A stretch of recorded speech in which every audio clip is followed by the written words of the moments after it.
A US president signals war, a nuclear site under threat, and Russia steps in, not with weapons, but with a chilling warning. You're about to open Pandora's box. In a world already torn by conflict, could one decision by Donald Trump trigger the next global crisis? The countdown has started, the world is watching, and the fuse is burning fast. Donald Trump is once again dominating global headlines, not for political rallies, but for something far more dangerous.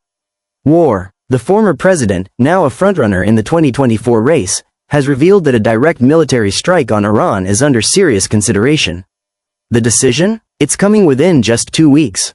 Trump claims Iranian nuclear activity is pushing too close to the red line, with sites like the deeply buried Fordow facility raising alarms inside U.S. intelligence circles. But it wasn't the warning that shocked the world, it was the deadline. 14 days to decide between diplomacy and destruction. While Trump insists there's still a substantial chance for negotiation, he's made it clear that military options are already on the table. Behind closed doors, strike plans are reportedly being reviewed. The tension is real, and it's rising fast. The global reaction was immediate. The most jarring came from Russia. Kremlin officials called the situation extremely dangerous, not just for the Middle East, but for global stability. Their warning was simple but ominous.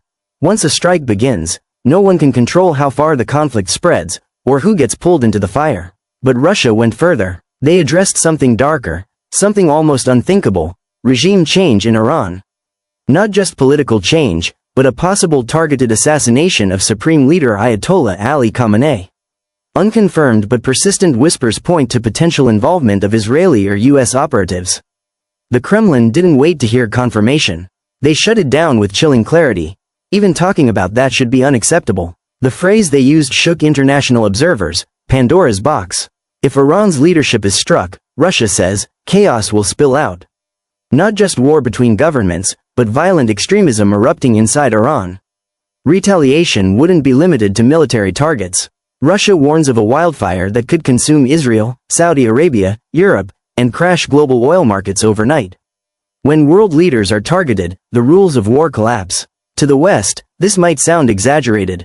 Some believe a show of force could pressure Iran back to the table. But Moscow sees a different picture, one they've watched unfold time and again.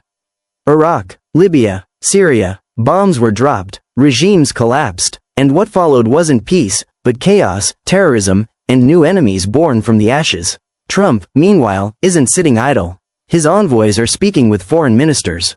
All eyes are on the upcoming Geneva talks, where Iran and European nations will meet, likely for the final chance at a peaceful solution. Should diplomacy fail, a strike could come swiftly after. The clock is no longer ticking. It's screaming. In the shadows of diplomacy, another game is being played. Russia is pushing to position itself as a mediator. Putin has reportedly spoken with Israel's Netanyahu, Iran's President Raisi, China's Xi Jinping, and Gulf leaders. With strong ties to both Tehran and Tel Aviv, Russia argues it's uniquely placed to de-escalate, if the West listens. Trump's answer? Dismissive. When asked about Russia's offer, he snapped, "Do me a favor, mediate your own conflict." It was a jab, aimed squarely at the war in Ukraine, but also a sign that Washington isn't interested in outside help, even from powers trying to cool the flames. And this is where the contradictions grow. The same nations pushing for restraint on Iran are the ones pumping weapons into Ukraine. The West, Russia argues, speaks of peace, yet fuels multiple conflicts. To Moscow, it's hypocrisy. To the world, it's dangerously close to a multi-front crisis spiraling out of control. So now the world stands at a crossroads. A single airstrike, a single miscalculation, could be enough to shatter what little stability remains. Trump's clock is running, Russia's warning is echoing, and the question hangs heavy in the air: will the world step back, or plunge into another war that no one can control?